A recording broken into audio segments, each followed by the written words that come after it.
Neste vídeo nós vamos estudar a tutela cautelar. Mas nós vamos fazer isso especialmente em comparação com a tutela antecipada ou antecipação de tutela, o assunto do vídeo anterior que você encontra aqui na descrição. Então esse vídeo é como se fosse uma continuação daquele vídeo anterior. E aqui na descrição você encontra também o link para o resumo do conteúdo, tanto deste vídeo aqui quanto daquele. E já que eu estou falando aqui da descrição, deixa eu lembrar você de deixar o seu like, se inscrever no canal e ativar as notificações, deixar um comentário, uma pergunta ou uma sugestão e compartilhar o vídeo. Na verdade, tanto a tutela cautelar, que nós vamos estudar um pouquinho mais especificamente hoje, quanto a tutela antecipada, que nós estudamos no vídeo da semana passada, são duas espécies do gênero tutelas de urgência, previsto no artigo 300 do novo Código de Processo Civil. E aqui nós temos uma grande novidade do novo CPC.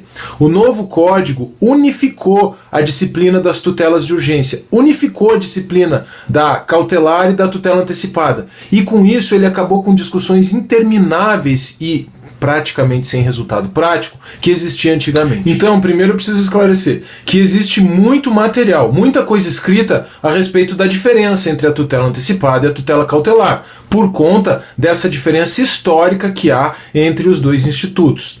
Mas se você pegar o pessoal se batendo ainda hoje em cima dessas diferenças, é melhor você ficar atento, ficar esperto, porque essa discussão hoje, diante do novo CPC, já não faz mais muito sentido, tá? Mas eu não quero que você simplesmente aceite as coisas que eu digo. Eu não quero que você fique comendo na minha mão aqui. Eu preciso explicar para você os conceitos por trás da tutela cautelar e preciso explicar também um pouco desse processo histórico para você entender o que eu estou dizendo.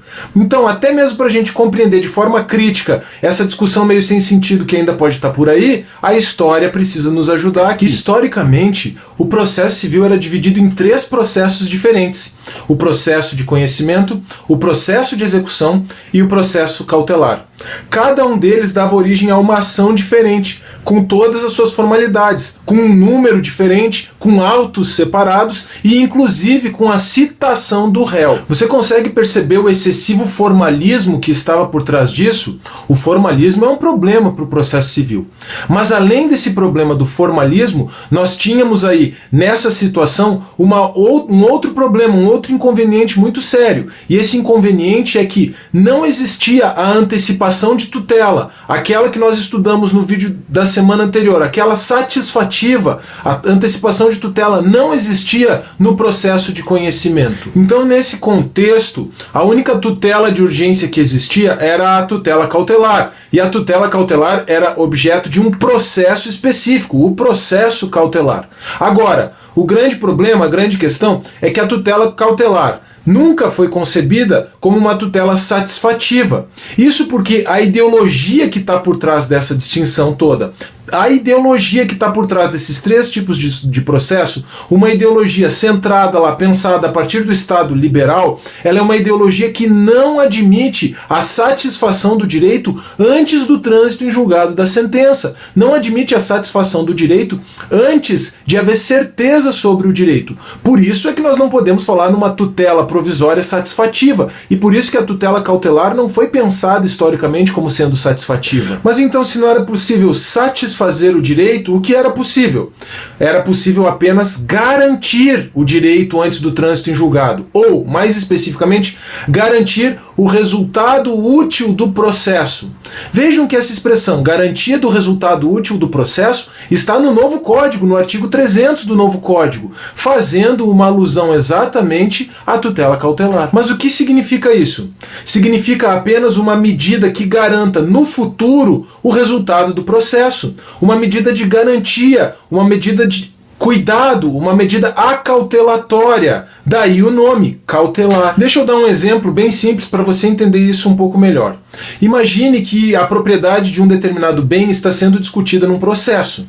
E aí, para evitar que o réu venda aquele bem e frustre o resultado útil do processo, o juiz determina uma restrição judicial sobre aquele bem, impedindo que aquele bem seja vendido. O nome dessa restrição é sequestro. E o sequestro, historicamente, é uma típica tutela cautelar, é uma tutela cautelar típica, aliás, é como se chama. Note que com o sequestro, o bem não passa para o autor. O autor não pode dispor, usufruir daquele bem durante o processo. Não. Apenas o que se garante é o resultado do processo, porque o réu fica impedido de vender aquele bem. Bom, agora que você entendeu essa ideia básica de que a tutela cautelar não é satisfativa, é apenas acautelatória, assecuratória, aí o que nós vamos ver na sequência é que muitas vezes essa diferença, essa distinção entre o que é satisfativo e o que não é muito difícil de se verificar na prática. E daí decorrem então 3 situações. Primeiramente, como o processo cautelar não podia ser satisfativo, um dos critérios para identificar o caráter assecuratório, o caráter não satisfativo da medida, era exatamente a reversibilidade. Quer dizer, se fosse possível retornar ao estado anterior, isso seria um indício de que se tratava de uma tutela cautelar e não de uma tutela satisfativa. Bom, na minha opinião, essa é a razão de ser do parágrafo 3º do artigo 300 do novo Código. Uma confusão que se fez ao longo da história aqui nesse país em torno da diferença entre a tutela antecipada e a tutela cautelar.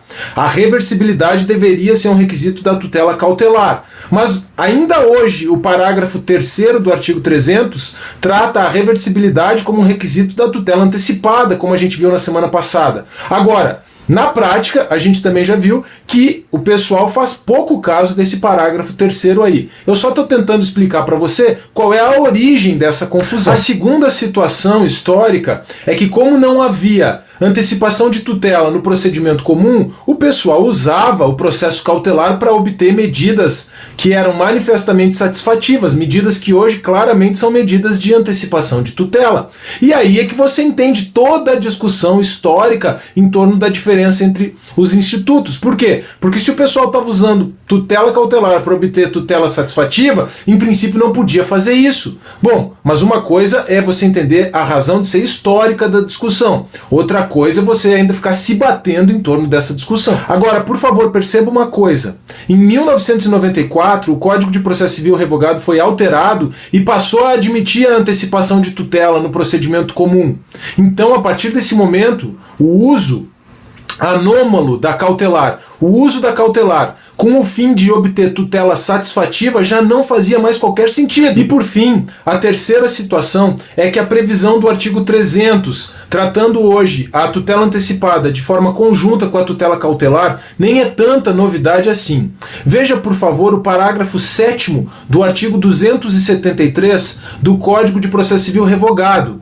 Esse dispositivo foi inserido em 2002 e ele já consagrou aquilo que os processualistas chamavam de fungibilidade entre as tutelas antecipada e cautelar. Tá, que bom. Essa pode até ter sido uma boa aula de história, mas para o que interessa, perceba que o artigo 300 do novo Código trata de forma conjunta, disciplina de forma uniforme as tutelas de urgência, a tutela antecipada e a tutela cautelar. Então, por favor, não perca tempo com essa discussão interminável a respeito da diferença entre uma forma de tutela e a outra.